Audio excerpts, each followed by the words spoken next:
vamos a tener que tener presente qué es lo que yo quiero lograr en el paciente, ¿no? ¿Qué es lo que vamos a lograr juntos con el consultante? Entonces, las técnicas conductuales, como bien dice su palabra, busca generar un cambio conductual, a nivel netamente conductual, desde los principios teóricos, que incluso hemos estado viendo estos principios desde la primera clase, ¿no? El condicionamiento operante, el condicionamiento clásico y también el aprendizaje social. Entonces, vamos a abordar lo que son las técnicas operantes, que estas actúan sobre la conducta de la persona. Bien, y estas técnicas no tienen en cuenta otros factores, ¿no? Como por ejemplo las emociones, los sentimientos, factores ambientales, factores genéticos, que también pueden ser parte del origen de algunas conductas problemáticas.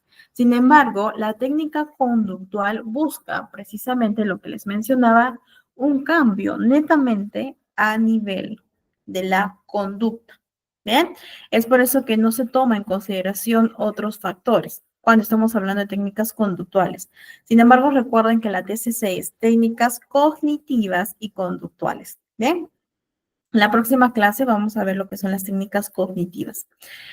Entonces, en las técnicas operantes buscamos aumentar una conducta que sea favorable para el paciente, disminuir aquella conducta quizás disruptiva, disfuncional, o mantener una conducta que ya está dentro de su repertorio conductual del consultante. Y es por eso que en la evaluación nosotros realizamos toda una entrevista para poder identificar cuál es la conducta problemática y cuál es la conducta que vamos a mantener o aumentar. Entonces, el refuerzo positivo. ¿Qué busca el refuerzo positivo? Incrementar la frecuencia de una conducta deseada. ¿Bien? Y es una de las técnicas que se utiliza para que aumentemos una conducta que queremos que esté dentro del repertorio conductual del paciente. Entonces podemos preguntar, quizás por ahí, qué privilegios especiales te gustaría tener o qué te gustaría hacer. ¿Por qué? Porque buscamos intensificar la frecuencia de la conducta, ¿bien? A través de estos privilegios, a través de actividades que son de gusto, de preferencia del paciente. Entonces, ¿cuáles son los pasos para llevar a cabo el refuerzo positivo? Primer punto, siempre especificar qué conducta voy a querer modificar. ¿Cuál es la conducta objetivo que vamos a plantear en la psicoterapia del paciente? ¿Qué más? Identificar y seleccionar los reforzadores eficaces. Ahora, ¿por qué vamos a identificar y seleccionar estos reforzadores? Porque recuerden que cuando estoy hablando de refuerzo positivo, yo le voy a presentar este refuerzo o este estímulo al paciente. Yo le voy a dar este estímulo. Bien, ahora, también recuerden que no todos los refuerzos funcionan o los mismos refuerzos funcionan para todas las personas. Puede ser que para la persona A le funcione quizás actividades más, actividades como viajar, como salir solos o salir en grupo, etcétera. Pero a la persona B no le gusta este tipo de refuerzos, no le es de su agrado. Entonces buscamos otros refuerzos que para él o para ella sean eficaces. Vamos a aplicar contingentemente los reforzadores, ¿sí? Utilizar varios reforzadores. ¿Por qué?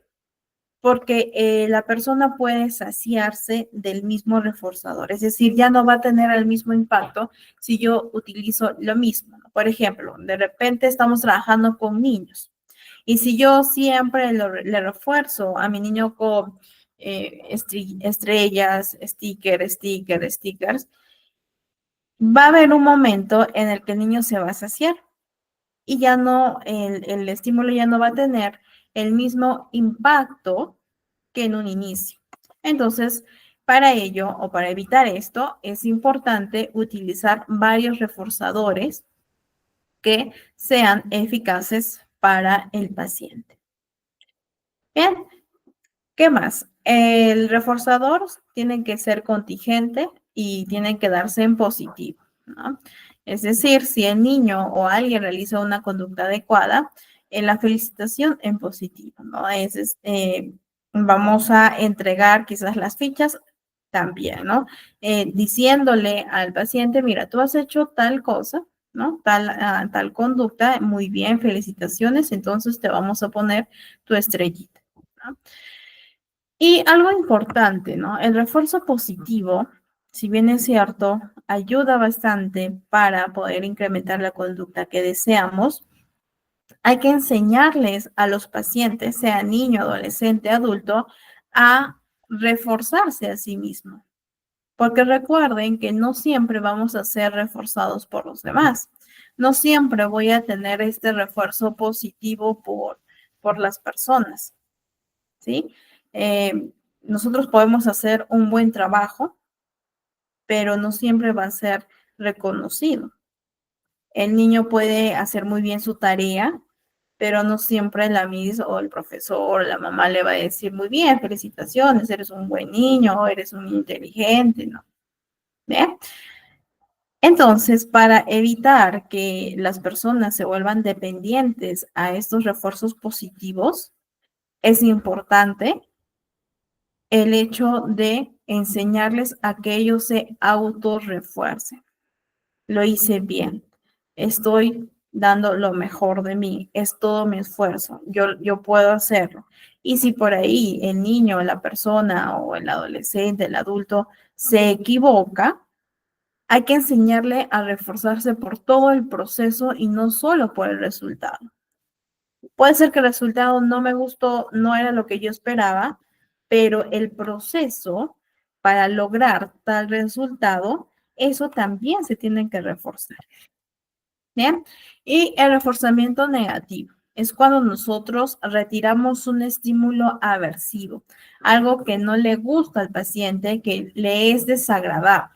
Por ejemplo, vamos a suponer que una paciente tiene miedo al transporte público.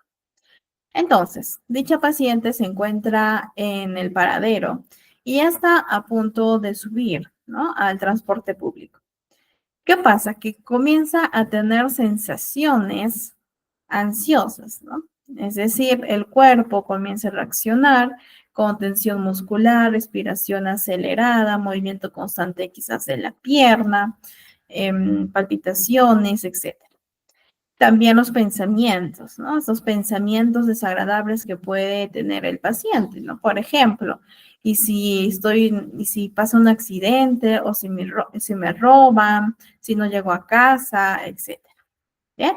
Entonces sube al transporte público y está con toda este conjunto de experiencias internas propias de la ansiedad, porque tiene un temor excesivo al transporte público. Y vamos a retirar el estímulo. ¿En qué momento? Cuando la persona llega a casa y ya el estímulo no está presente, ¿cierto? Entonces, persona llega a casa, ya el estímulo ya no está presente, por lo tanto, llega a su estado natural, tranquila, con calma, ya no siente las sensaciones corporales y ya no tiene esos pensamientos. ¿Hemos retirado un estímulo aversivo? Sí, lo hemos retirado, ¿no? Pero recuerden que el reforzamiento negativo busca mantener o incrementar o también desarrollar nuevas conductas. Entonces tenemos que identificar qué refuerzo está teniendo la persona en la conducta problemática. Puede ser un refuerzo positivo, puede ser un refuerzo negativo, pues esto va a depender mucho de la historia del paciente. Y es por ello, precisamente, que se tiene que indagar en el proceso de evaluación. Bien, otra técnica tenemos el modelado. Es una técnica que se utiliza mucho, ¿no? Para poder adquirir nuevas conductas o estas conductas que se encuentran ausentes o están presentes, pero de manera muy superficial dentro del repertorio conductual del paciente. Bien, entonces, se conoce también como aproximaciones sucesivas. buscamos que el paciente pueda adquirir una nueva conducta, una conducta deseada, ¿no? Por ejemplo, este niño, la mamá le quiere enseñar al niño, ¿no? A lavarse bien las manitos. Entonces, está utilizando estos recursos que son los pictogramas, ¿no? Los pictogramas que se utiliza bastante con los pequeños, con los niños, para que él se pueda guiar. Ahora, una herramienta que suelo siempre compartirlo con ustedes es una página que se llama Arasar. De repente ustedes lo conocen. A ver, lo vamos a ver un momentito. Sí, por ahí les interesa, trabajan con niños. Esta página, les estoy enviando el enlace por el chat. Esta página ayuda bastante en cuanto a las herramientas que proporciona, ¿no? Se llama Arasac. Estoy compartiendo, sí. Entonces, en Arasac nosotros tenemos materiales como también pictogramas. Puedo por ahí personalizar el pictograma, editarlo, sí, también, ¿no? A ver, vamos a poner golpe.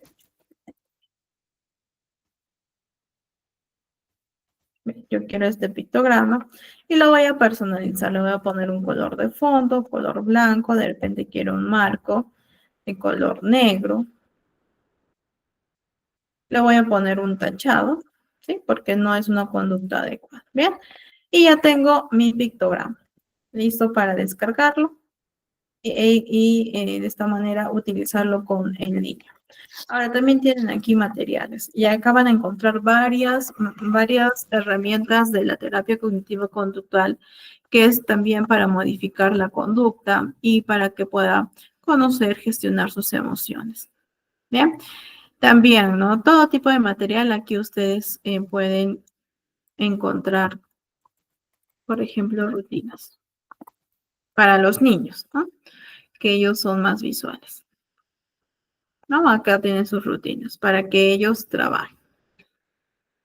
Entonces, tienen muchísimo material, es una herramienta muy funcional que ayuda bastante. Entonces, pueden utilizarlo también, ¿no? No solo con los niños, sino también hay personas que tienden a ser visuales, ¿no? Y con gráficas, con imágenes, se guían, ¿no? Se guían y les ayuda mejor e interiorizan mejor lo que es el aprendizaje. Entonces, en la técnica del modelado, ustedes pueden trabajar con los pictogramas, como también ustedes mismos pueden modelar para el paciente, ¿no? Es decir, ¿a qué me refiero con hacer el modelado al paciente? Yo voy a realizar la acción para que él observe cómo yo lo estoy haciendo. Que sirva de modelo, ¿no? La conducta que sirva de modelo para que el paciente lo replique. ¿Cuáles son los pasos de esta técnica? El primer paso siempre va a ser identificar cuál es la conducta problemática, es decir, a dónde yo quiero llegar, qué conducta quiero que mi paciente pues desarrolle, no, o adquiera. Paso número 2, vamos a elegir la conducta inicial. ¿Cuál es la conducta o el punto de partida de mi paciente? ¿No? ¿En qué posición está? De repente no sabe en absoluto nada acerca de esta conducta. O sí sabe, pero no sabe cómo manejarla, cómo reflejarla o manifestarla. Bien, entonces es importante siempre identificar cuál es el punto de partida. Paso número 3. Vamos a seleccionar los pasos del modelado.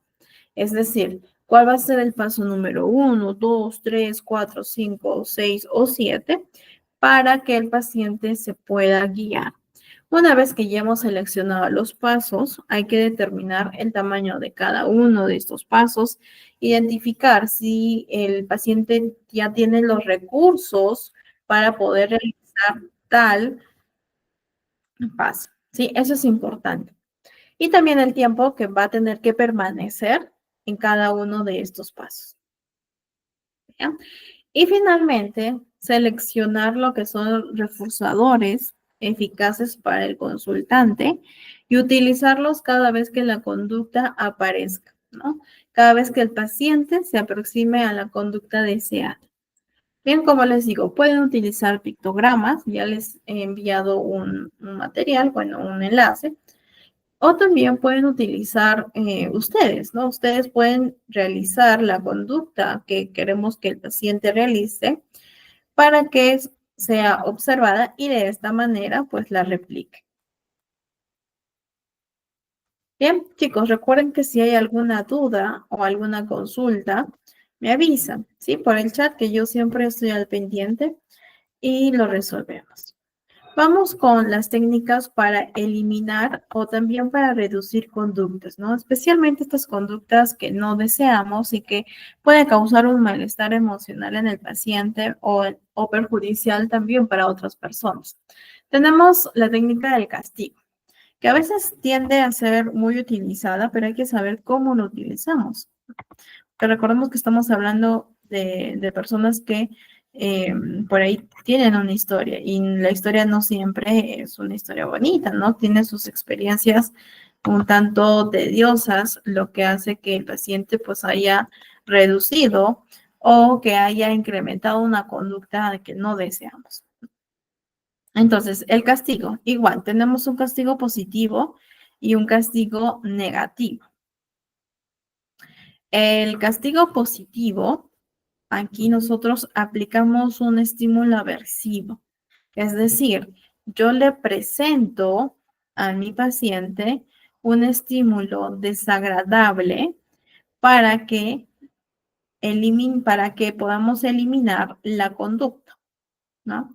Por ejemplo, un adolescente eh, responde mal, comenzó a gritar, a insultar. ¿Bien? Esa es una conducta indeseada. Por supuesto que sí, porque no es una conducta que se espera, ¿no? Entonces, vamos a aplicar un castigo positivo. En este caso, a la maestra le aplica un estímulo aversivo, algo que no le guste a la persona, ¿no? De repente una mala nota en conducta o una papeleta de mala conducta. Y los padres también aplican un castigo positivo, es decir, le mencionan, ¿no? Que vas a tener que realizar tal conducta, ¿no? Algo que no le gusta, un estímulo aversivo al paciente. Y eso también es importante identificar, ¿no? ¿Cuáles son los estímulos aversivos que está presentando el consultante? El castigo negativo es cuando nosotros retiramos algo que a la persona le gusta. Este es el más común, ¿no? Uno de los más comunes.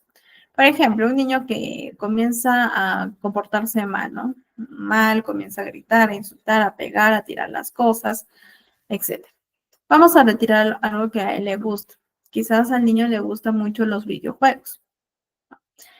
Entonces, la madre o el padre le retiran este estímulo. Le dicen que no va a poder jugar por aproximadamente 15 días.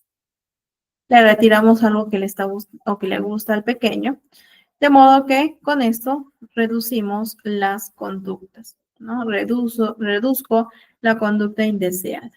Por ello, también es importante identificar, ¿no? qué conductas queremos eliminar y cómo vamos a aplicar el castigo positivo y el castigo negativo. Que quizás por ahí se habrán dado cuenta que es uno de las herramientas que se suele utilizar bastante en el caso de los niños, en los adolescentes y también en algunos casos en los adultos.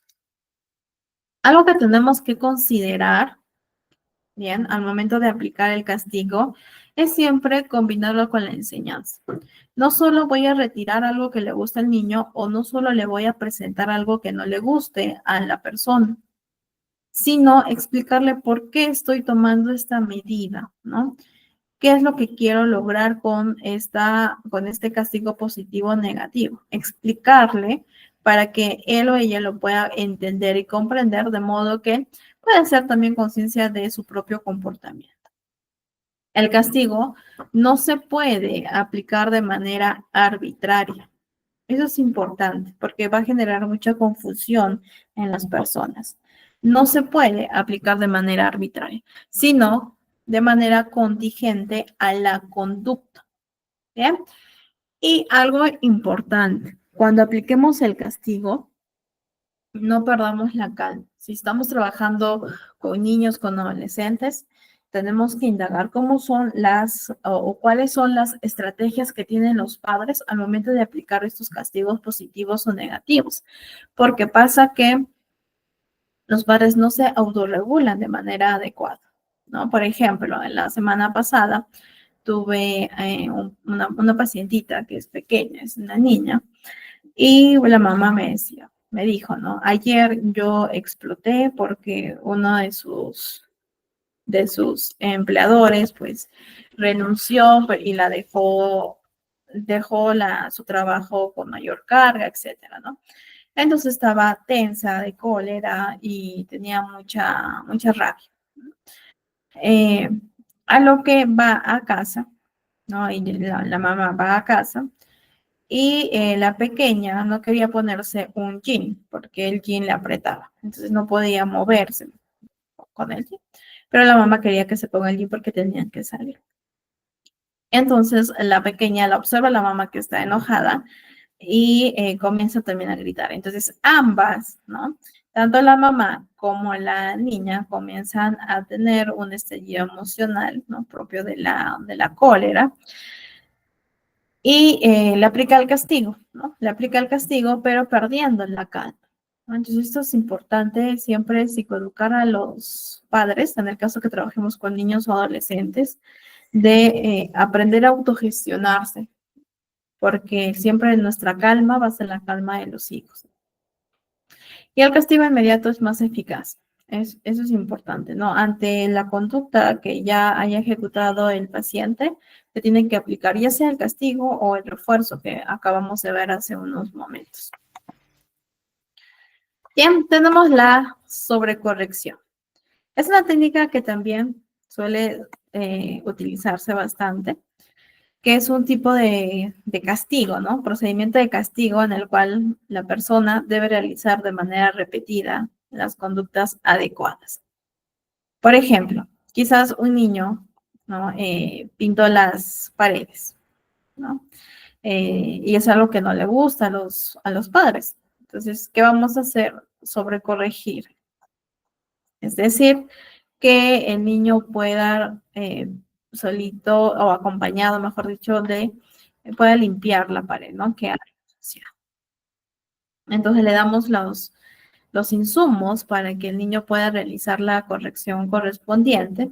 Y mientras que estamos realizando todo ello, siempre hay que acompañarlo con la enseñanza, ¿no? Ahora, recordemos que si estamos hablando de niños, eh, los niños están en un periodo de desarrollo, recién están descubriendo su mundo, ¿no? Su mundo interno y también su mundo externo. De modo que no podemos tampoco limitar. De repente al niño le gusta y es muy bueno en la pintura, en los dibujos, etcétera. Entonces vamos a destinar un lugar donde podemos, de la pared, donde ponemos papelotes y le explicamos al niño que aquí sí puede pintar por tal razón, mientras que aquí no puede realizar tal conducta por tal razón, ¿no? El niño lo va a entender, lo va a comprender, sí, y va a saber que también ante cualquier conducta va a haber una consecuencia y va a tener que afrontar la consecuencia.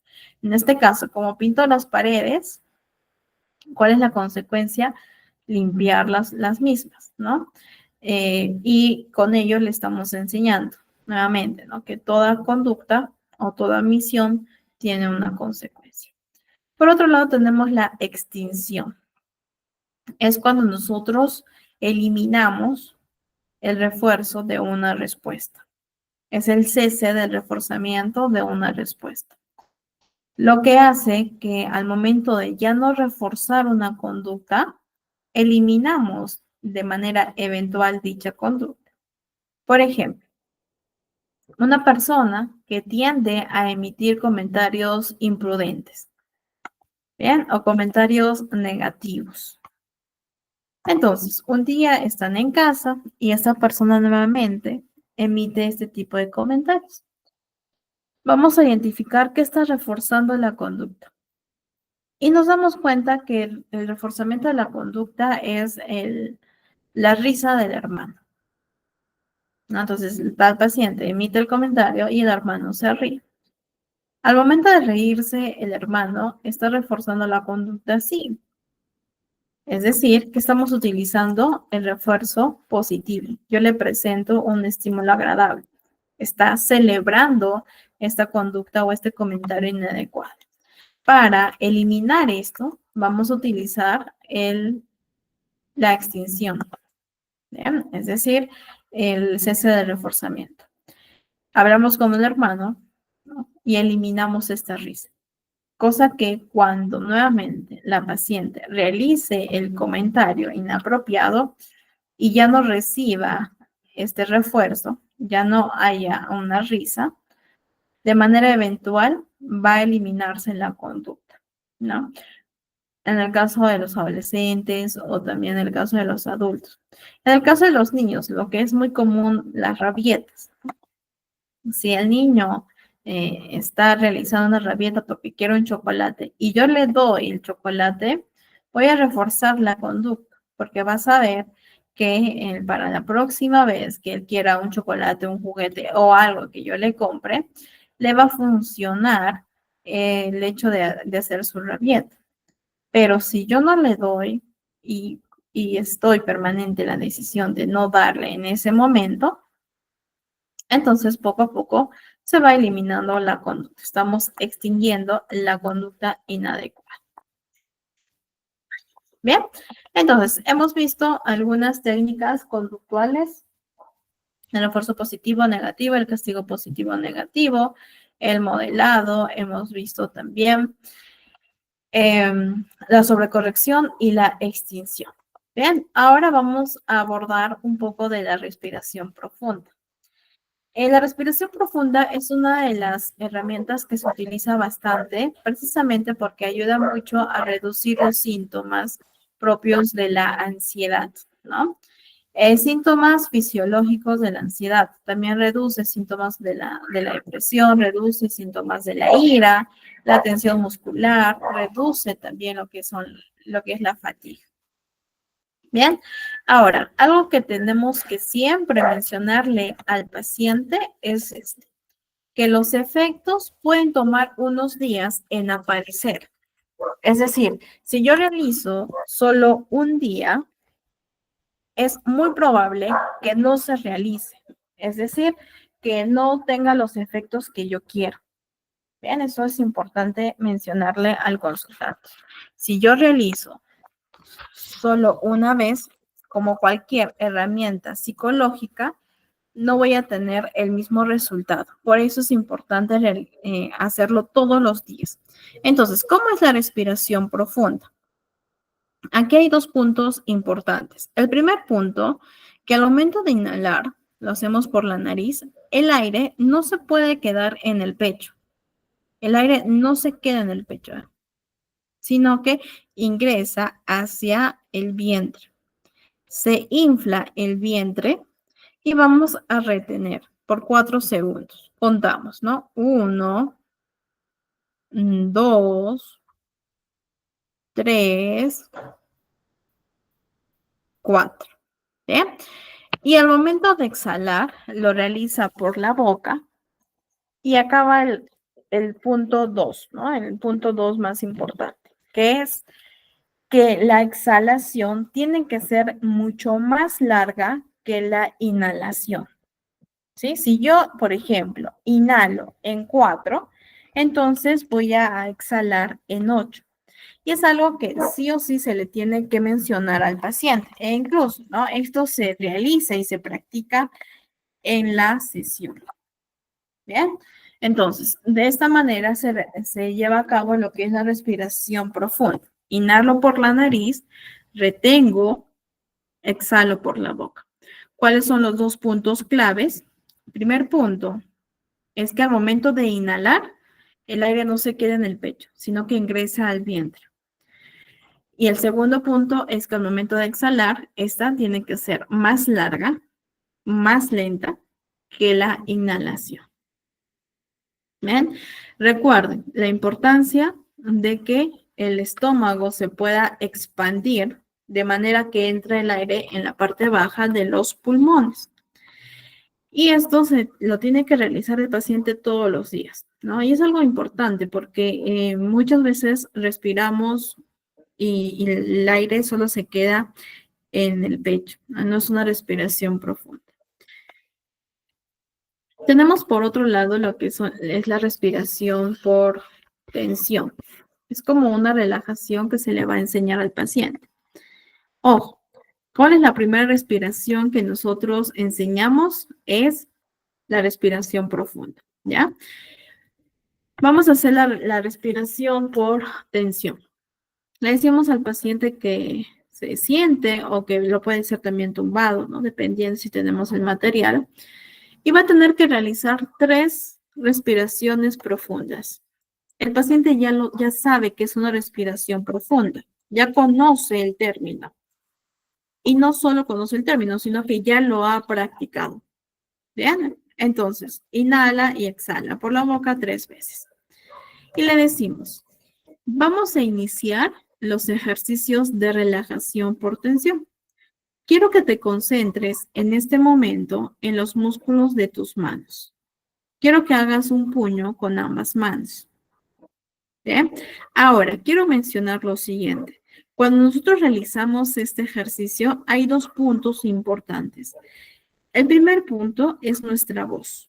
Nuestra voz tiene que ser más lenta, más baja y más pausada. Y el segundo punto es el tiempo. Yo no le puedo decir a mi paciente de la siguiente manera. Concéntrate en este momento en los músculos de tus manos. Haz un puño con ambas manos. Que esas manos se pongan tensas, muy tensas. Bien, ahora suéltalas lentamente. Afloja los dedos de tus manos. No, ¿sí? Porque no estoy leyendo. Tengo que guiar al paciente. Entonces, ¿cómo le digo? Concéntrate en este momento en los músculos de tus manos. Tiempo. A ver, acá. Tiempo. Ahora quiero que hagas un puño con ambas manos. Tiempo. Que esas manos se pongan muy tensas. Tiempo. Más tensas. Tiempo. Un poco más. Tiempo. Bien. Le damos un tiempo y ahora le decimos, suéltalas lentamente. Tiempo. Afloje los dedos de tus manos. Tiempo para que lo realice. Quiero que sientas la diferencia entre la tensión y la relajación. Tiempo. Este mismo ejercicio lo va a tener que hacer 2 veces. Bien, 2 veces. Terminamos la segunda y ahora vamos con los brazos. Y le decimos, ahora quiero que flexiones tus brazos como si hicieras un punch, ¿no? Tiempo. Quiero que sientas la tensión en la unión de tus brazos. Tiempo. Que esos brazos se pongan tensos. Tiempo. Un poco más. Tiempo. Más tensos. Tiempo. Ahora suéltalos lentamente. Tiempo. Afloja totalmente tus brazos. Tiempo. Suéltalos totalmente, al igual que tus manos y tus dedos. Tiempo. Este mismo ejercicio se realiza 2 veces. ¿Sí? Igual, acá está, 2 veces. Vamos con otro ejercicio precisamente también de los brazos. Ahora quiero que estires ambos brazos hacia adelante, como si jalaras una barra muy tensa. Bien, estira tus brazos y ahora ténsalos. Tiempo. Que se pongan muy tensos esos brazos. Tiempo. Más tensos. Un poco más. Tiempo. Y ahora suéltalos lentamente. Quiero que sientas la diferencia entre la tensión y la relajación de ahora. Ese mismo ejercicio igual, lo hacemos 2 veces. ¿Sí? Bien, una vez que terminamos con los brazos, vamos con los músculos de los hombros. El procedimiento, chicos, es el mismo. Es el mismo. Vamos con los músculos del cuello. En este caso se hace solo una vez. Los músculos del rostro se hacen 2 veces. Los músculos de la espalda una vez. Del abdomen 2 veces. Y de las piernas 2 veces. Bien, recuerden que el procedimiento es el mismo. También tenemos que tener en cuenta el tiempo y la voz. El ritmo de la voz, el tono de la voz, las inflexiones que realizamos al momento de realizar la guía. ¿Bien? Y para finalizar el ejercicio, le decimos que vamos a contar del 1 al 10 y por cada número que vaya subiendo, que el paciente intente relajarse un poco más, ¿no? Entonces, contamos 1, 2, y también podemos dar algunas frases pequeñas, ¿no? Suéltate más. 3, relaja aquella parte que aún te sientes poco tensa. 4, y así sucesivamente hasta llegar al 10. Llegamos al punto número 10 y le decimos, quiero que realices 3 respiraciones muy lentas y profundas. Y cuando te sientas cómodo, puedes abrir tus ojos. ¿Bien? Este ejercicio de la respiración por tensión, que también lo practique fuera de la sesión, ¿sí? Que lo practique en casa. Bien, hasta aquí chicos, ¿todo claro? ¿Alguna duda? ¿Alguna consulta? Igual, están en las diapositivas para ahí si es que desean nuevamente revisarlo. Las instrucciones están muy claras, ¿sí? Lo que sí aquí tienen que tener en cuenta es la voz y el tiempo con el cual nosotros vamos a dirigir al paciente. No estamos leyendo, no estamos tampoco apurados, ¿no? Para hacer el ejercicio, sino que se requiere incluso de una sesión para explicarlo, ¿no? Y también psicoeducarlo porque es importante que él pueda diferenciar la tensión y la relajación. Hay otra respiración que se llama relajación por aflojamiento. Esa respiración o relajación por aflojamiento lo que busca no es tensar, evidentemente, sino que vamos a hacer como un escaneo corporal, ¿no? Igual, tiene que centrarse en cada parte del cuerpo y aflojarlo cada vez más, ¿no? Es lo mismo, parecido, mejor dicho, parecido, pero en vez de tensar, es aflojar. Igual, con cada parte del cuerpo, iniciamos con 3 respiraciones profundas, relajamos todo el cuerpo, lo guiamos con la relajación y al finalizar, igual contamos del 1 al 10, realiza sus 3 respiraciones profundas y esto lo practica también en casa. ¿Bien? Y tenemos la técnica de exposición. Es una de las herramientas que se utiliza para poder exponer al paciente, como bien dice su palabra, a estos estímulos temidos, ¿no? A estímulos desagradables que tiene miedo, que le provoca cierta ansiedad. Bien, ¿cuál es el proceso? Primer punto es informar al paciente. ¿Qué vamos a informar? De las probables respuestas de ansiedad que pueda experimentar durante el proceso de exposición. Bien, es decir, vamos a exponer al paciente, pero antes de siempre mencionarle que es muy probable que pueda experimentar las respuestas de ansiedad que anteriormente ya lo ha experimentado, ¿no? Y eso se le menciona. ¿Por qué? Porque puede ser que al momento de exponer el paciente ya haya experimentado o esté experimentando sensaciones de ansiedad, pero ya se le advirtió. Entonces, él va a pensar, sí, es normal, es parte del proceso porque ya me advirtió que yo voy a probablemente experimentar esto y por lo tanto lo voy a afrontar. ¿Bien? Paso número 2, aproximar al paciente al estímulo fóbico.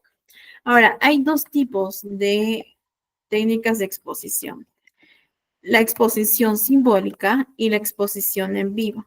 La exposición simbólica es la primera opción de intervención en aquellos casos que el paciente no se atreve aún a enfrentarse con la situación real. Aún no quiere manipular el estímulo temido. Entonces, vamos a recurrir a la exposición simbólica. ¿Cómo? A través de representaciones mentales, con la imaginación, con la visualización, a través de recursos visuales como fotos, imágenes, dibujos, etcétera, a través de estímulos auditivos, audiovisuales, videos o quizás si tenemos la oportunidad a través de una realidad virtual. Es una exposición simbólica, no es la situación real. Bien, como bien dice su palabra. En cambio, la exposición en vivo consiste en tomar un contacto directo con el estímulo temido. Bien, es decir, ya está en la situación ansiógena. La persona debe mantenerse en contacto con la situación ansiógena o el estímulo ansiógeno, aún así cuando presente ansiedad. Aún así, cuando esté experimentando las sensaciones corporales, los pensamientos de la ansiedad. Y si se produce un incremento importante de la ansiedad, un nivel más alto, la persona, el paciente, puede utilizar alguna estrategia para gestionar o para modular la ansiedad, ¿no? Por ejemplo, puede utilizar la respiración profunda, autoinstrucciones, la distracción, la relajación como la respiración, etc. Bien, entonces, poco a poco se le va a invitar al paciente a que vaya aproximándose a una situación más real, es decir, a tener la exposición real, ¿no? Y manipular el estímulo temido. Ahora, la sesión de exposición acaba cuando la ansiedad ya haya reducido al menos el 50%, perdón, el 50% del valor más elevado que haya presentado el paciente. ¿Sí? ¿Y qué debemos identificar entonces para realizar tal exposición? Primer punto, el estímulo temido. Es decir, ¿cuál es el foco del miedo que tiene el paciente? ¿A qué le tiene miedo? Tenemos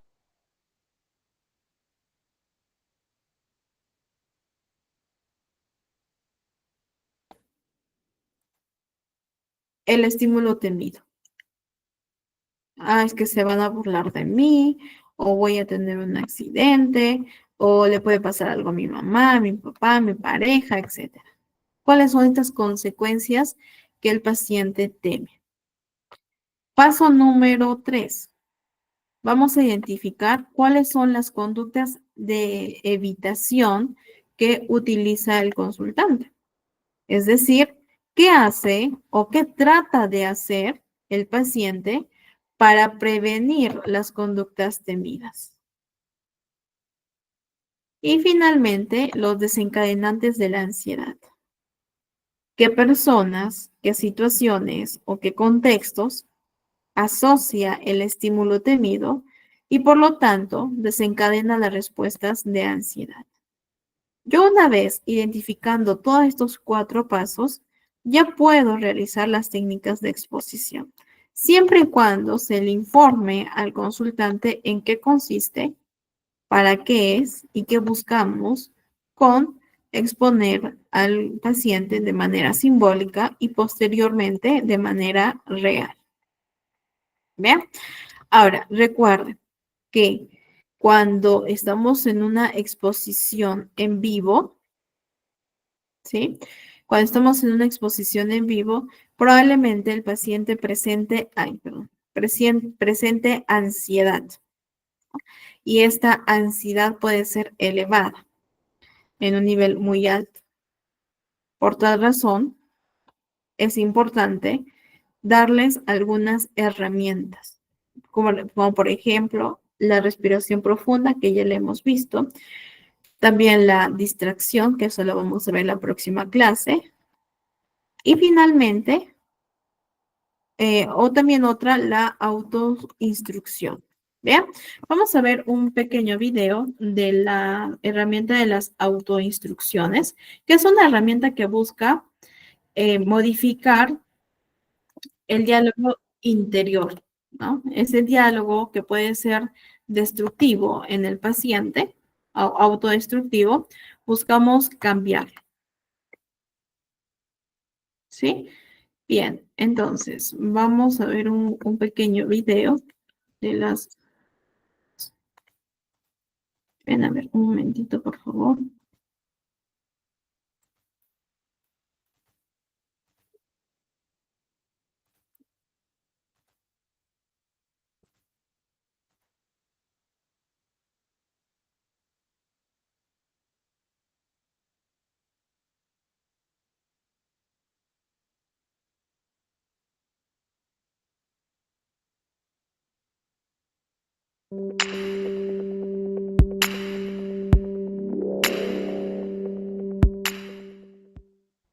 En este último vídeo, como en los anteriores, vamos a trabajar con estrategias de afrontamiento para trabajar el pensamiento. Y en este caso lo haremos con las estrategias de autoinstrucciones.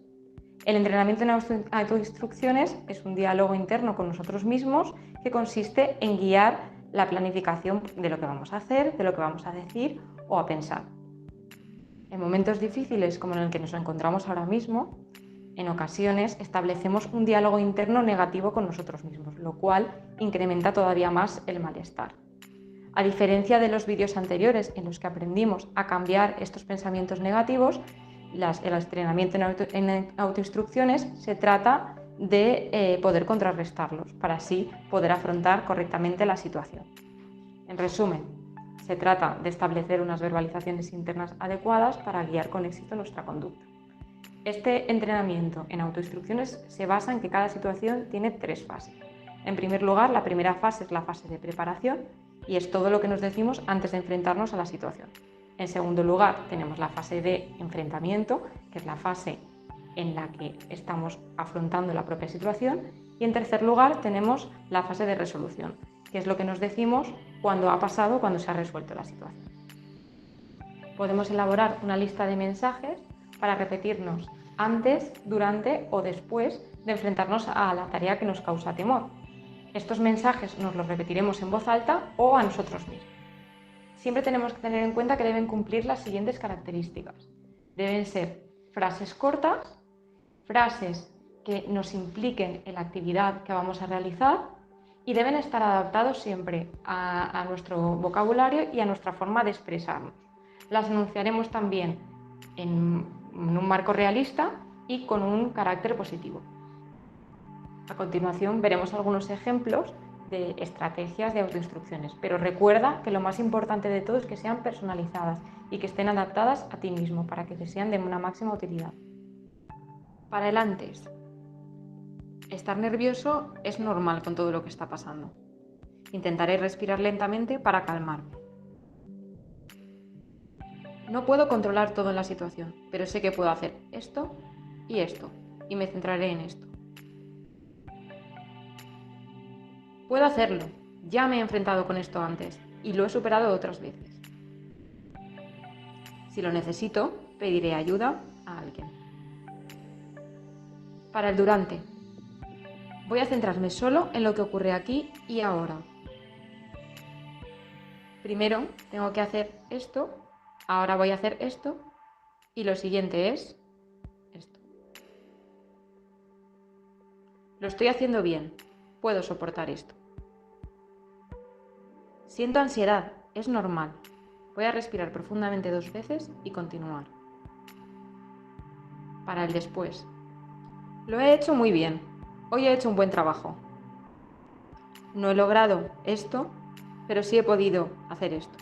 Esto es algo valioso. Después de esto, me merezco un descanso. Tengo derecho a sentirme así ante esta situación. Esto me servirá para futuras situaciones. Con estos ejemplos o con tus propios recursos, genera tu propia lista de mantras de afrontamiento.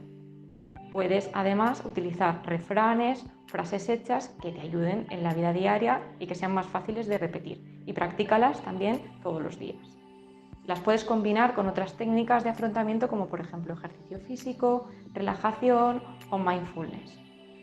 Recuerda que los pensamientos o las emociones desagradables son totalmente normales en esta situación y que las autoinstrucciones no sirven para eliminarlos, sino que sirven para afrontarlos de una mejor manera y que no interfieran en nuestra vida.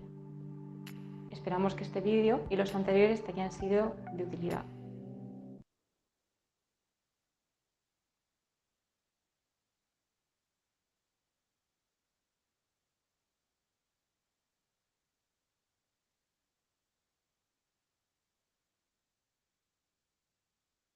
Bien, entonces les envío nuevamente el enlace.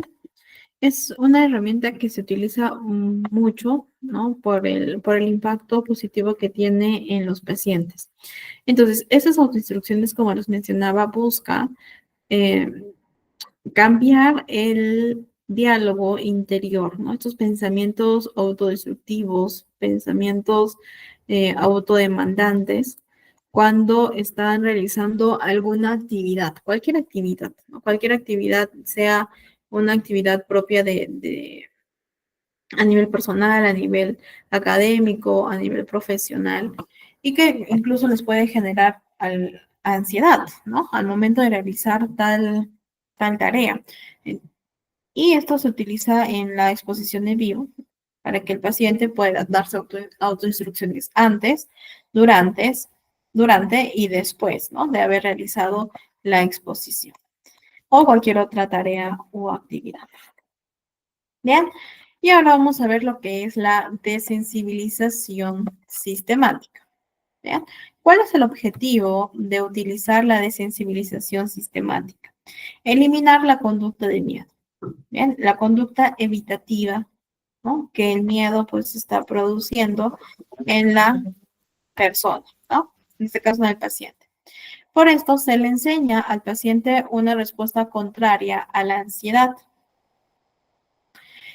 La relajación progresiva o algún otro tipo de relajación general. Entonces, ¿cuál es el procedimiento?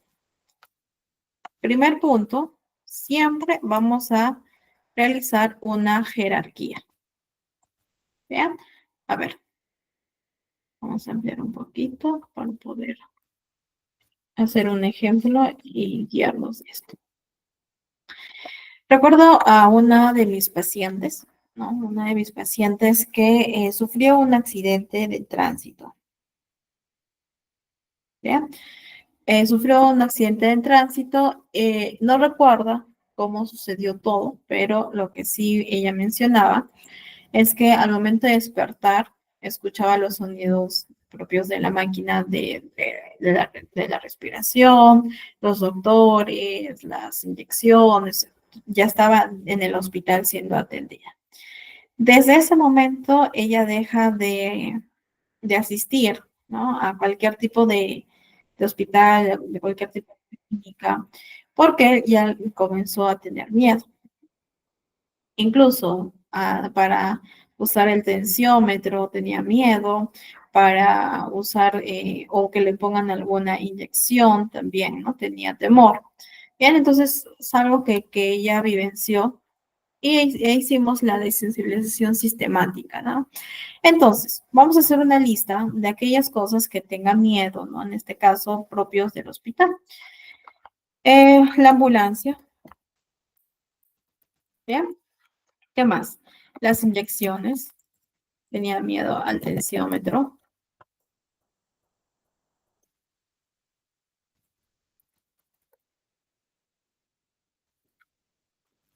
Perdón, tensiómetro.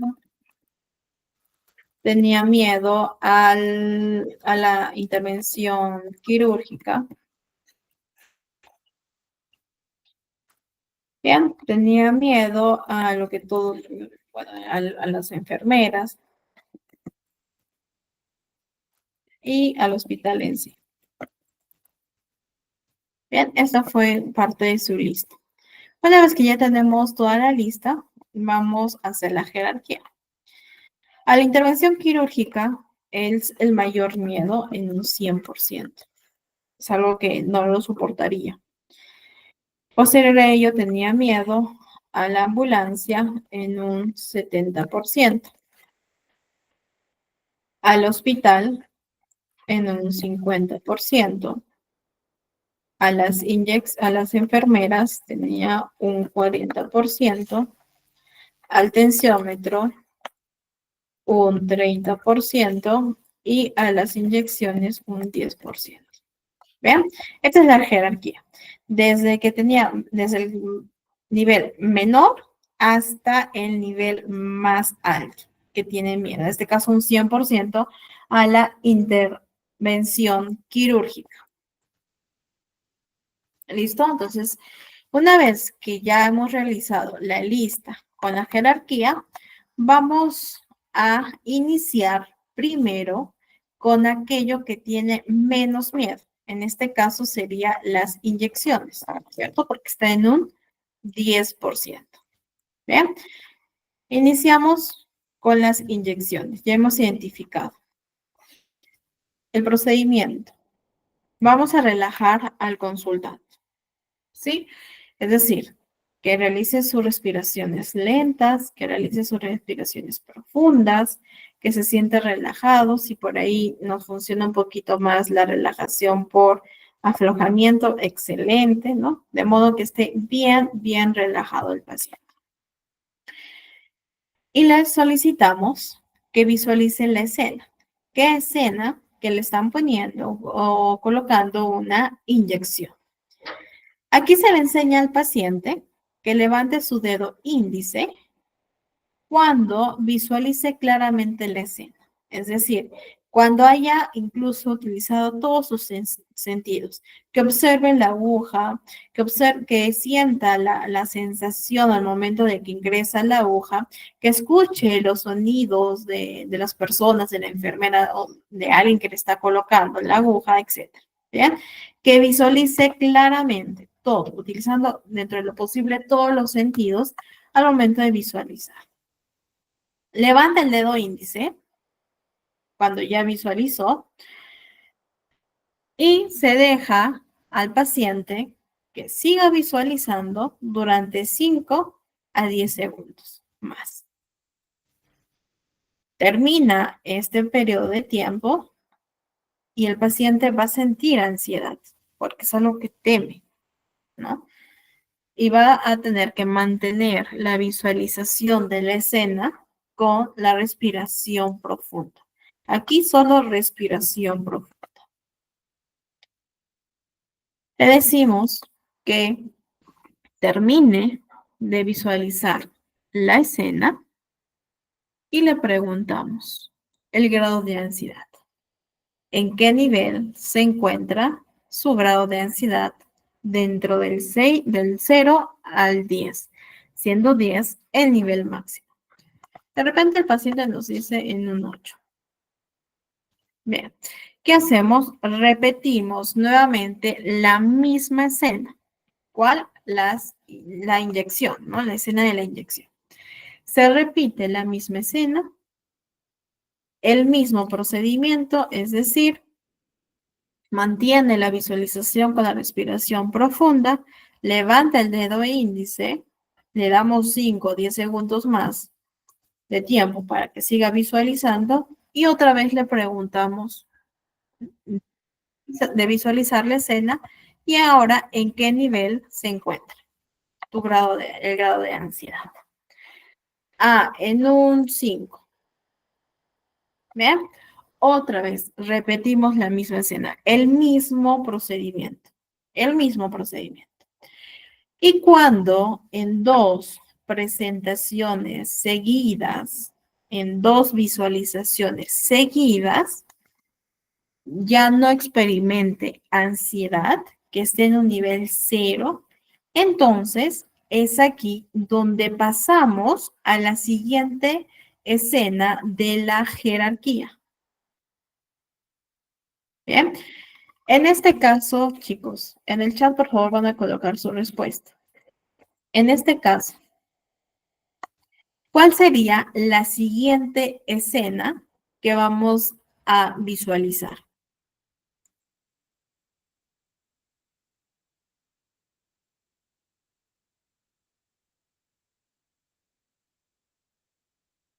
¿Cuál sería la siguiente escena? Ya hemos visualizado las inyecciones. ¿Cuál sería la siguiente?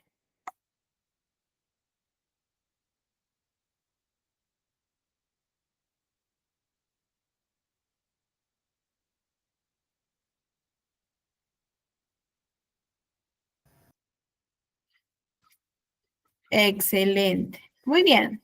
Sería el tensiómetro, ¿verdad? ¿Por qué? Porque está en un nivel 30. ¿Cierto? Eso es el que sigue. No podemos visualizar el hospital, no podemos visualizar la intervención quirúrgica, precisamente, ¿por qué? Porque la jerarquía no nos permite, porque la intervención quirúrgica está en un 100%, solo que le afecta bastante. Tenemos que ir poco a poco, de manera gradual. Y el procedimiento va a ser el mismo. Igual, cuando en dos escenas ya no presente ansiedad, entonces pasamos a la siguiente de la jerarquía. Vean, la siguiente escena. Ahora, el paciente debería alcanzar un nivel 0 de ansiedad y cuando alcance a este nivel 0, porque todo lo hace con los ojos cerrados, ¿ya? Pero cuando alcance el nivel 0, él tiene que decir que ahora, ¿no? Ahora una palabra clave cuando haya alcanzado este nivel. Bien, ahora, generalmente, ojo, generalmente, no en todos los casos, pero sí en algunos se necesitan entre 3 a 4 visualizaciones para llevar una respuesta cero. ¿Sí? Cero en ansiedad. Generalmente, no se aplica en todos los casos. Y a medida que vaya adelantando en la jerarquía, poco a poco, el paciente va a notar una mejora en la habilidad para hacer frente a las situaciones de la vida real, ¿no? En esta área. En este caso, en todo lo que es el hospital, en todo lo que implica estar dentro de un hospital, ¿no? Y de esta manera vamos a estar eliminando un temor, ¿no? Un temor en cualquier contexto, cualquier situación ansiógena que el paciente esté experimentando. Bien, vamos a visualizar dos pequeños videos, bien, de la desensibilización sistemática y después lo comentamos. A ver, un momentito, por favor.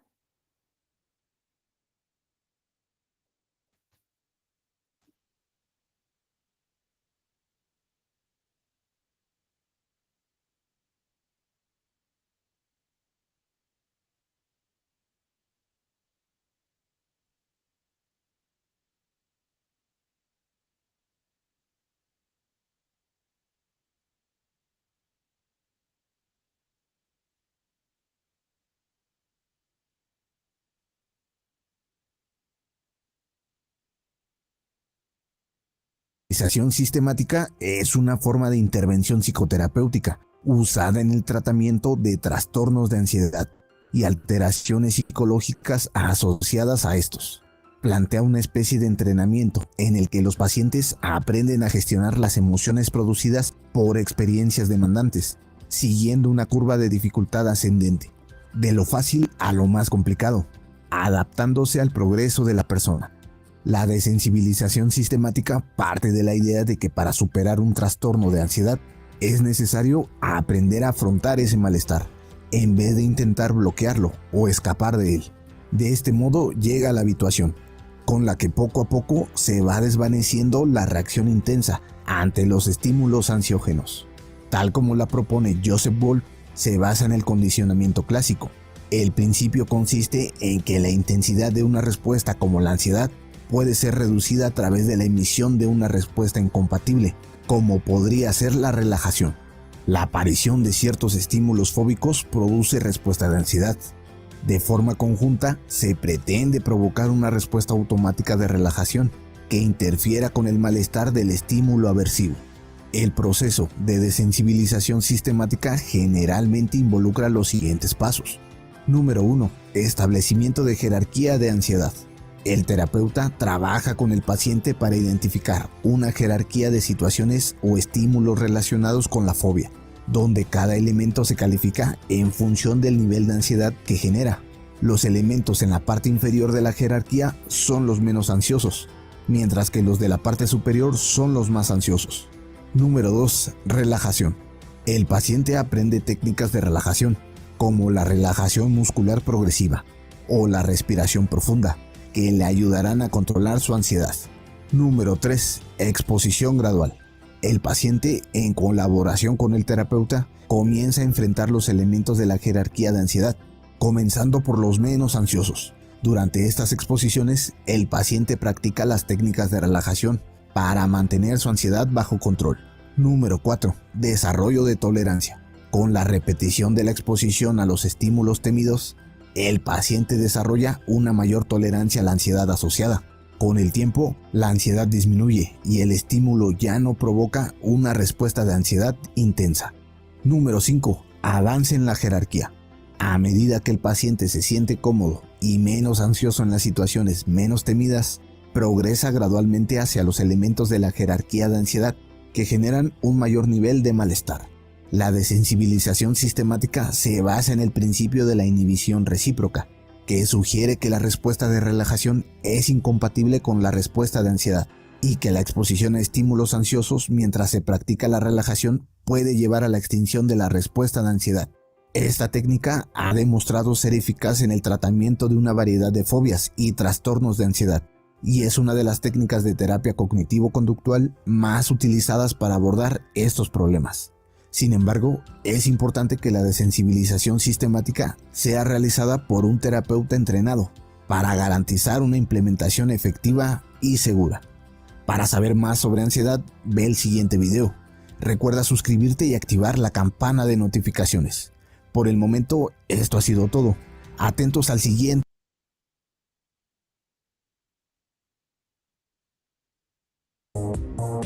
La desensibilización sistemática consiste en una técnica que se basa en el principio del contracondicionamiento, por el cual una persona supera la ansiedad desencadenada por una situación o un objeto, aproximándose gradualmente a la situación temida en un estado psicofisiológico que inhibe la ansiedad.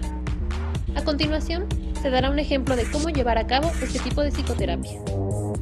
En este caso, nuestro paciente presenta un miedo que consiste en una completa aberración a todo lo relacionado con el área médica, también llamado miedo a la bata blanca. La importancia de este problema recae en las repercusiones que pudiera tener, como por ejemplo, una negación completa por parte del paciente en acudir a cualquier servicio médico, así como un desapego a un tratamiento, o en otro escenario, un diagnóstico erróneo por falta en una exploración física. La terapia de sensibilización consiste en 3 pasos. La primera es explicar al paciente en qué consiste la terapia. La número 2 es la jerarquización de miedos, siguiendo con una terapia de relajación. Y por último, la desensibilización como tal. A continuación, se ahondará en cada uno de estos pasos. Tras haberle explicado al paciente, proseguiremos con la jerarquización de miedos. En esta, haremos junto con el paciente un listado de las cosas que le ocasionan ansiedad con respecto a su miedo. Es necesario ordenar estas de menor a mayor, es decir, primero las situaciones que menos ansiedad le generen y al final lo que le genere una mayor ansiedad. El segundo paso consiste en la práctica de métodos de relajación. Es recomendable que el profesional de la salud le enseñe al paciente algunos métodos sencillos para que éste a su vez pueda practicarlos en casa. Asimismo, puede ser benéfico que el paciente realice actividades artísticas o deportivas para disminuir su ansiedad. Tras haber concluido los pasos anteriores, ha llegado el momento de desensibilizar de su miedo a nuestro paciente. Primero, es importante, antes de empezar con este último paso, que nuestro paciente se encuentre totalmente relajado. Cumplido lo anterior, se comenzará a exponer al paciente a cada una de las situaciones de miedo de su listado, comenzando por la que le genere menos ansiedad. Por ejemplo, comenzaremos con el miedo a pensar en acudir al médico que listó nuestro paciente. Progresivamente, y solo si el paciente continúa relajado, se irá subiendo a situaciones cada vez más estresantes para alcanzar, por último, el miedo mayor. Nuestro paciente va a ir avanzando en su lista. Se expondrá a la espera en una sala de hospital, así como a una entrevista por parte del médico. Para finalizar, el paciente deberá estar expuesto a una exploración física por parte del profesional de la salud. Este era su mayor miedo en el listado. Este paciente debe aprender a enfrentar este miedo con una actitud relajada y sin la presencia de ansiedad. Es importante que el profesional de la salud esté en todo momento en la terapia, acompañando al paciente, brindándole su apoyo y preparado para alguna complicación. Este proceso culminará en el éxito de la erradicación del miedo a la bata blanca.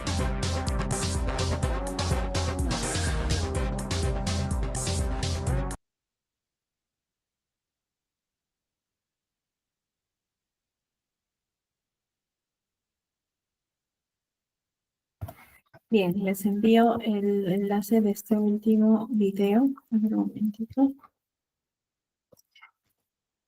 Listo. Bien, entonces hemos visto cómo es que se realiza lo que es la desensibilización sistemática, que es una de las herramientas que se utiliza mucho, como se menciona en el video, para trabajar la ansiedad, ¿no? Eso es ese miedo excesivo a los estímulos o situaciones temidas. Es una de las técnicas que funciona bastante al momento de visualizar, porque vemos y se refleja cómo va mitigando, ¿no? O se va disipando el nivel de ansiedad que presenta el paciente. Ahora les voy a enviar un enlace que no lo vamos a poder visualizar por cuestiones del tiempo, porque demora bastante el video, 22 minutos. Pero aquí hay un ejemplo de desensibilización sistemática en las fobias a las inyecciones. Espera un momentito. Listo. Aquí está. Este último enlace precisamente es el que les acabo de mencionar, ¿no? El desensibilización sistemática para la fobia de las inyecciones. Este último video, que dura aproximadamente 9 minutos, también es otro ejemplo de desensibilización sistemática para en los pacientes. Cómo es que se realiza todo el procedimiento. Y aquí les voy a estar enviando otro enlace. Por cuestiones del tiempo no lo vamos a poder, me parece, visualizarlo. Que son las técnicas de exposición, ¿no? Que es justamente lo que hemos estado hablando antes de la desensibilización sistemática. Las técnicas de exposición en vivo y la exposición simbólica. Sí, a ver un momentito. Bien, esto. ¿Vean? A ver. Entonces, con ello hemos visto algunas técnicas conductuales propias de la TCC. La próxima sesión vamos a estar visualizando y abordando el tema de técnicas cognitivas. Bien, quiero saber, chicos, si es que hay alguna duda, alguna consulta con relación a lo que hemos visto o si todo está claro. Si hay dudas, lo resolvemos ahora, que nos queda un poquito de tiempo. Antes de visualizar el último video como introducción a la próxima clase, ¿no? La próxima clase vamos a abordar las técnicas cognitivas como la flecha descendente, la reestructuración cognitiva, el debate, debatir estos pensamientos irracionales, las distorsiones cognitivas, la distracción del pensamiento. Vamos también a abordar algunas técnicas que le permita al paciente evitar este efecto rebote, ¿no? El efecto rebote que mientras más evito el pensamiento pues predomina más, ¿no? Es como que le doy más fuerza. Y vamos a ver un pequeño ejemplo también de lo que es la reestructuración cognitiva. ¿Cómo puedo yo reestructurar cognitivamente los pensamientos irracionales? ¿Bien? Entonces, me parece que no hay dudas por lo que veo. Si es que hay dudas, chicos, por favor, avisan. ¿Bien? Entonces, como un video introductorio, ¿sí? Para la próxima clase, vamos a ver las distorsiones cognitivas. ¿Qué son las distorsiones cognitivas? ¿Cuáles son estos errores de pensamiento?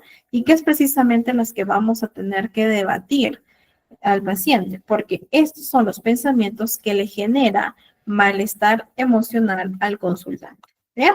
Entonces nos tomamos estos minutitos para poder visualizar el último video de la clase. De Psicoactiva hemos preparado un vídeo para hablaros de las distorsiones cognitivas y la reestructuración cognitiva. Suena un poco raro, pero ahora os explicaremos qué es.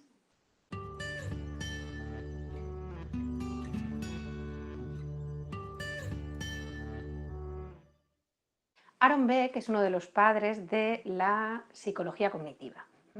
Él acuñó un término, las distorsiones cognitivas, que estaban relacionadas con esquemas de pensamiento o maneras de pensar que perjudicaban a la persona en el sentido de que no eran adaptativas. No nos ayudaban a prosperar, no nos ayudaban a conseguir nuestros objetivos, sino que nos hacían daño. ¿Y cómo funciona un poco en general la teoría cognitiva? La teoría cognitiva se basa en la idea de que lo que sentimos no depende de lo que sucede o de lo que nos sucede, sino de cómo lo interpretamos. Entonces la cadena explicativa sería, hay una situación determinada, yo pienso o interpreto sobre esa situación y ese pensamiento, la interpretación que yo hago, va a desencadenar una emoción determinada. Y en función de cómo yo me sienta, me voy a comportar, será mi conducta. Vamos a poner un ejemplo.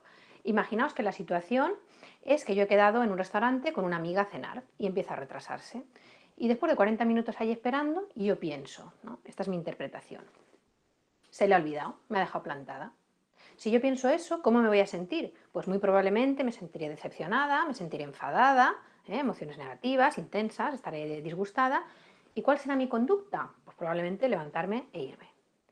Vamos a volver a la misma situación. Estoy allí sentada, mi amiga se retrasa 40 minutos, pero en vez de pensar lo de antes, pienso, ¿y si le ha pasado algo? Mis emociones serán diferentes. Aquí ya no está enfadada, que no. Aquí probablemente esté preocupada, esté inquieta, esté nerviosa. La intensidad será menor de mis emociones y mi conducta será bien diferente, porque ¿qué voy a hacer? No me voy a levantar y me voy a ir. Probablemente descuelgue el teléfono y haga una comprobación. Oye, nena, ¿estás bien? ¿Qué ha pasado? Es decir, la situación era la misma. Yo estaba en el mismo restaurante sentada, cenando, y mi amiga se había retrasado al mismo tiempo. Esto no siempre es así. Hay momentos en que mis emociones dependen directamente de las situaciones. Fallece un ser querido, a ver, ¿cuáles van a ser mis emociones? Ahí no. Pero en nuestro día a día, en muchas veces y muchas situaciones, tiene un gran peso para cómo yo me siento, la manera en que interpreto la realidad. Y de eso es de lo que nos habló Aaron Beck. Bueno, partíamos de la base de que hay ciertas maneras de pensar o ciertos esquemas de pensamiento que no nos ayudan, ¿vale? Como hemos visto, pues cierta manera de interpretar no nos beneficia, podemos aprender. Pero ¿cómo se hace esto? Lo primero es darnos cuenta de cuándo estamos cometiendo esas distorsiones cognitivas o esos errores de pensamiento. ¿Y cómo me puedo dar cuenta en mi día a día? Pues, por ejemplo, observando la objetividad, el criterio de la objetividad. Un pensamiento, para que sea válido, tiene que poder ser contrastable, tiene que poder ser observable en la realidad. Tenemos que poder verlo dos personas. Es decir, no ha venido porque tal, yo hago una interpretación ahí, o seguro que piensa de mí tal cosa, pero tengo evidencias, lo puedo comprobar que piensa eso de mí. Cogernos un poco a la objetividad, que sea comprobable, observable, o que otra persona me compruebe, me verifique que eso es así. Otro criterio que podemos tener en cuenta para ir valorando si esta manera de pensar mía me está ayudando o no, es la intensidad de las emociones que provoca un pensamiento, ¿vale? Si yo pienso, por ejemplo, cualquier interpretación sobre algo que hace alguien y le doy un valor muy negativo, muy extremo o lo que sea, va a provocar en mí una emoción muy intensa. Muy intensa, provocará, por ejemplo, enfado o ira. Yo la viviré con descontrol, como que no puedo tolerar esa emoción. Y sin embargo, si es un pensamiento racional, si es un pensamiento adaptativo, probablemente, si es malo, me provocará pensamientos negativos también o emociones negativas, pero no serán tan intensas, tan fuera de control, las experimentaré de una manera tan desagradable. Las emociones que provoca el pensamiento racional son mucho más manejables, las puedo tolerar. Otro criterio que nos puede ayudar es el criterio de utilidad. ¿Esta manera determinada de pensar me está ayudando? ¿Me ayuda a tener relaciones satisfactorias con mis amigos? ¿Me ayuda a tener una sana relación de pareja? ¿Me ayuda a lograr mis objetivos en la vida? ¿O me está haciendo daño? ¿Mm? Un poco valorar si pensar de una determinada manera me hace bien o no. ¿Me ayuda a conseguir mis objetivos y mis logros o no? ¿Me ayuda en mis relaciones personales o más bien las fastidia? ¿Mm? Y luego, por último, un criterio formal, un criterio del lenguaje, cómo es el lenguaje en el que expresamos las ideas racionales y las irracionales. Las ideas irracionales, muy extremas, son polarizadas, todo o nada, es que siempre me habla mal, es que nunca logro hacer nada bien, es que él debería de haber hecho tal cosa. Hay exigencia, hay polaridad, todo es blanco o negro. Ese tipo de lenguaje nos puede ayudar a identificar cuándo es una distorsión o cuándo es una idea irracional. ¿Y qué pasa en la alternativa? En la alternativa yo utilizo un lenguaje mucho más moderado. En vez de debería, pues digo, me gustaría que.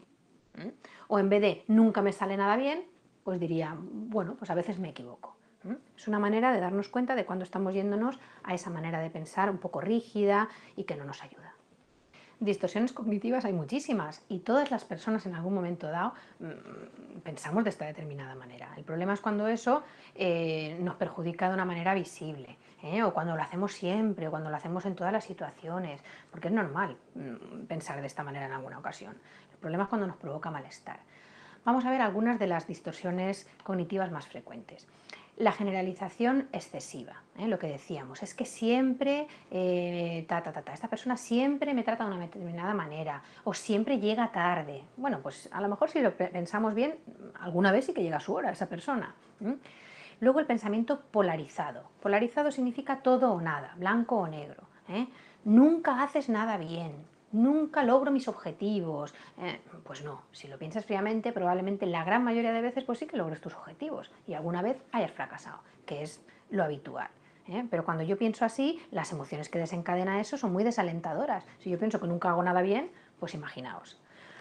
Luego, el catastrofismo o la adivinación del porvenir. Esta es una característica muy frecuente de este tipo de pensamiento, ¿vale? O de estas distorsiones. Yo adivino lo que va a pasar y además siempre va a ser malo. Seguro que suspendo el examen. ¿Estás segura? ¿Tienes una evidencia? Y además lo vas a suspender.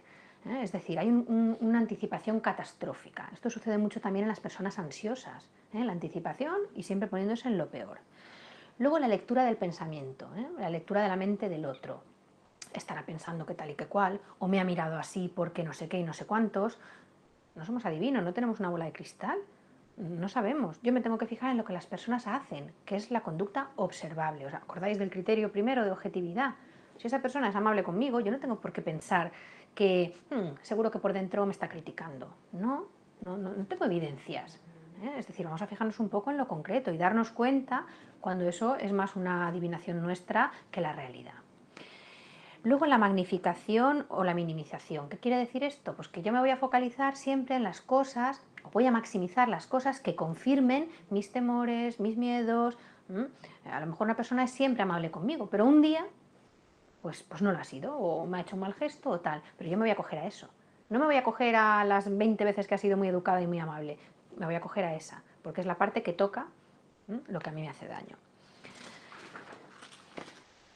Luego los debería también son súper frecuentes, eso lo hacemos todos. Y pueden ser muy malos, porque imaginaos, ¿no? Cuando yo digo que alguien debería hacer algo, esa exigencia, ¿en qué se basa? O cuando yo me exijo a mí misma, es que yo debería de sacar 10 en todos los exámenes. ¿Por qué? ¿Dónde lo pone que tengo que ser perfecta? ¿O dónde pone que el otro debe de comportarse de una manera determinada?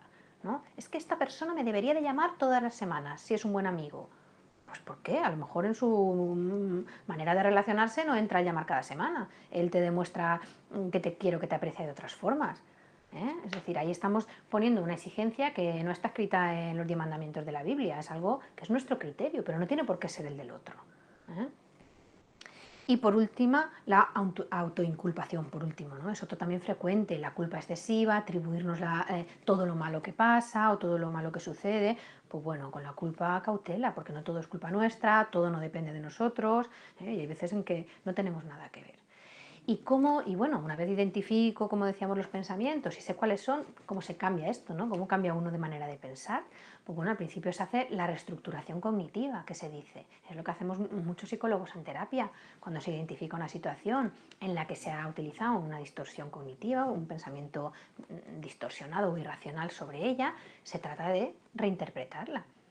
Por eso se llama reestructuración cognitiva. Voy a intentar, a ver si puedo pensar de otra manera.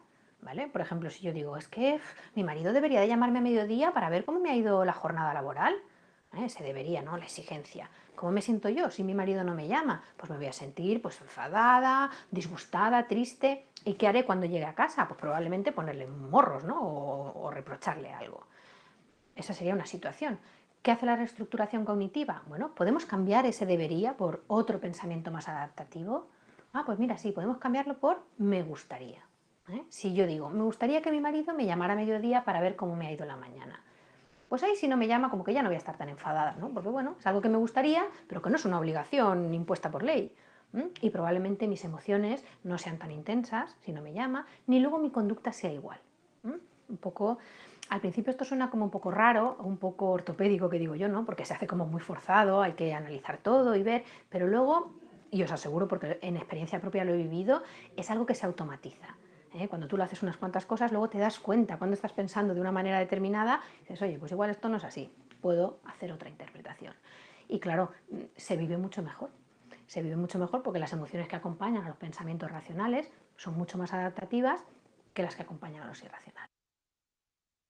Pues para finalizar me gustaría recomendaros que estéis un poco más atentos a esas maneras de pensar que puede que os estén perjudicando y que no se basen en la realidad, sobre todo la lectura de la mente del otro, ¿no? Es que seguro que no me ha mandado un WhatsApp porque no quiere saber nada de mí. Y tomar un poquito de conciencia de que tal vez es mi interpretación la que es errónea. Y sobre todo ir a buscar las evidencias. Si tengo dudas, descuelgo el teléfono y le pregunto a la persona, porque así se resuelven muchos de los conflictos que a veces nos hacen sufrir mucho. Bien, entonces hemos visto un poco acerca de las distorsiones cognitivas y la reestructuración, que eso también lo vamos a estar abordando la próxima clase. Así que bueno, con eso terminamos nuestra sesión de hoy. Que tengan una bonita noche y le doy el pase a nuestra coordinadora.